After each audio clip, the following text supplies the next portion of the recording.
महाराष्ट्राचा आवाज आपल्या हक्काचा। बदलापूर पश्चिमेच्या ऋतू वर्ल्ड या कॉम्प्लेक्समध्ये एका अज्ञात महिलेने वाहनांची तोडफोड केली।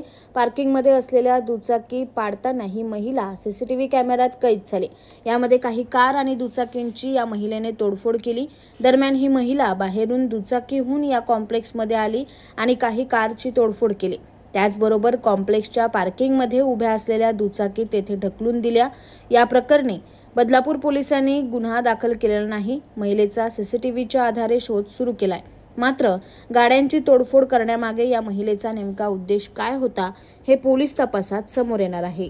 तुमच्या परिसरातील काही घडामोडी किंवा समस्या असतील तर आमच्या वृत्तवाहिनीला संपर्क करा आणि तसेच सतत अपडेट राहण्यासाठी आमच्या वृत्तवाहिनीला सबस्क्राइब करा आणि बेल आयकॉन दाबायला विसरू नका।